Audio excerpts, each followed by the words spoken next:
What's up, everyone? My name is Morgana, and I am a Christian creative.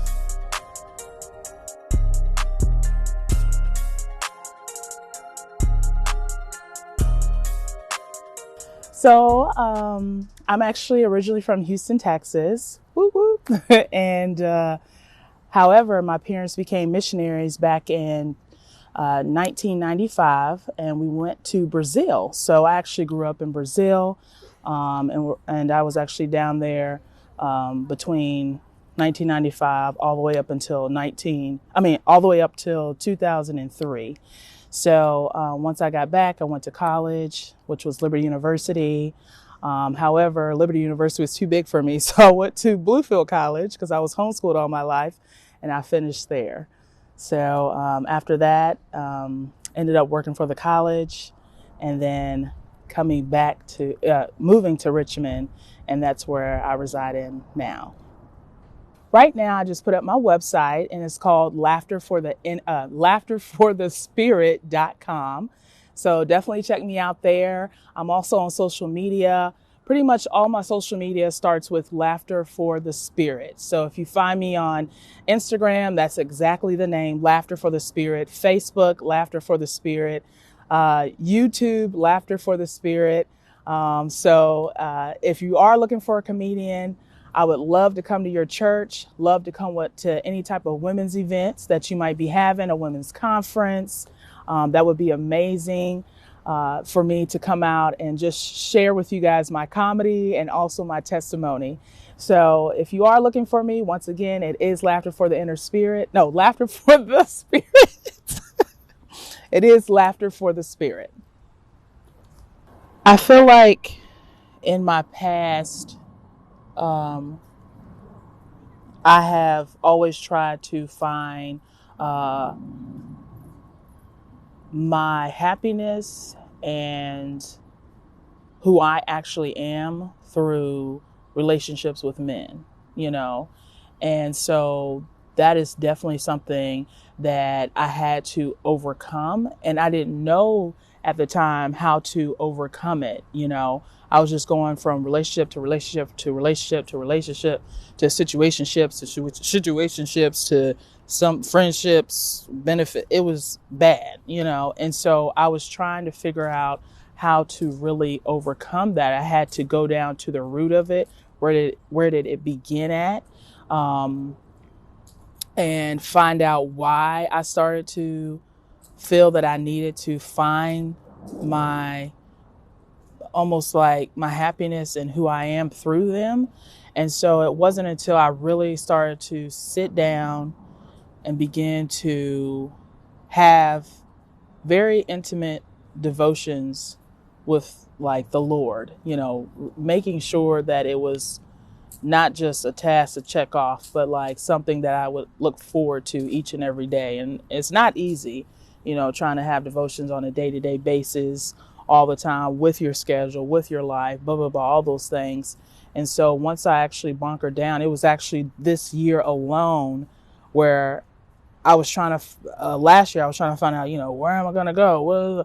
And then my job shut down. And I was like, oh my gosh, what's going to happen to me? And so what ended up happening, I was just like, God, my life is literally in your hands. I know that you didn't want me to be at the job that I was at. I just didn't know how to depart myself from it. And so once that happened, I was like, you know what, this year is going to be my year in finding out who I am, finding out my gift, finding out my purpose. And it's no jokes or games anymore, like literally buckling down and finding out what God really needed from me and where if comedy was going to be where he needed me to be at as well, if that was the route that he wanted me to take as well. And so through comedy and me finding out that I really wanted to take it seriously, not only wanted to take the comedy seriously, but also finding out who I was so I wouldn't, I didn't want to become a comedian and then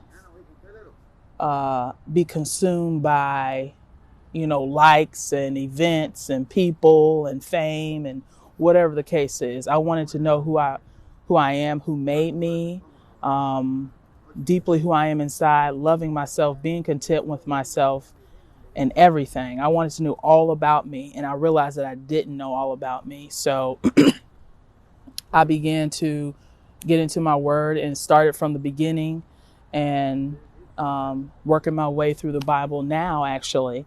And through that, I've been able to establish a deeper and more intimate relationship with Christ, and finding out who he really is, because before I was just like, yeah, Jesus died on the cross. He saved us for our sins. But I didn't really know why he died on the cross for us. What did he have to save us from? You know what I'm saying?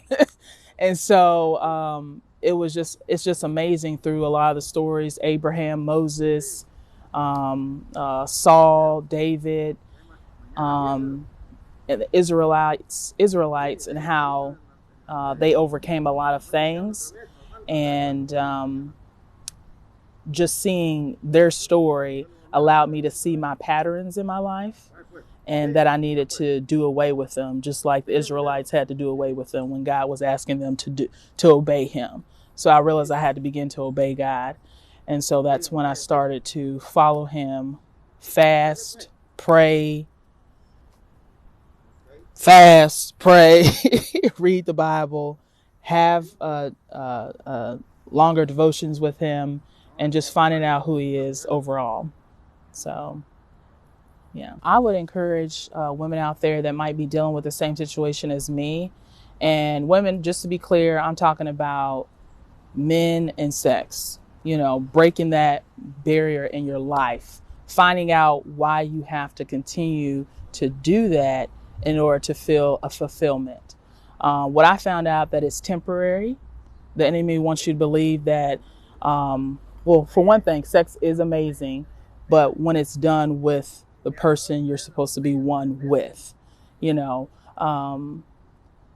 of the things that I found out that I was still empty after the fact, and not really having a fulfillment afterwards. It was great during the process, but left me empty consistently after everything, and making me feel like I wasn't worthy, downing my value, not really knowing who I am, being confused. And of course, our God is a God of no confusion.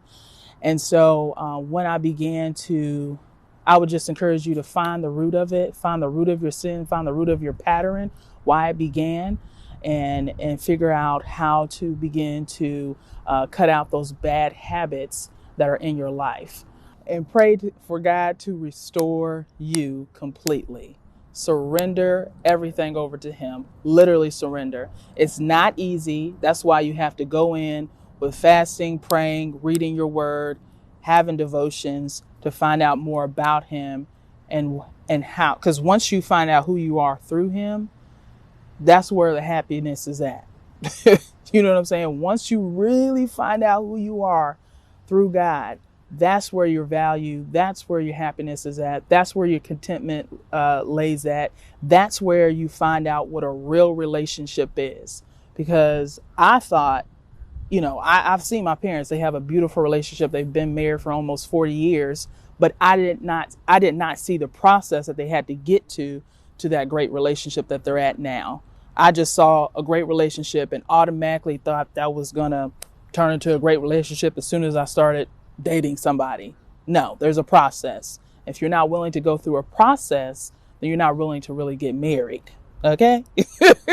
So, I had to learn that there's a process, and there's a process with God as well. You have to go through the process with him. You have to go through the storm. You have to go through the healing. A lot of uncontrollable emotions that go inside of you through the healing process. You have to go through that so you can see the sunshine on the other end. So be willing to go through the process, accept the process, and stay strong during the process as well. Yeah. Look me up at Laughter for the Inner Spirit. And I was like, Laughter for the Spirit. No, that's it. God bless you all. And I hope to see you at your church soon. That's it. Laughter for the Spirit. I made that up. That's the sad part. I made it up. I don't even know how to say it now. Woo!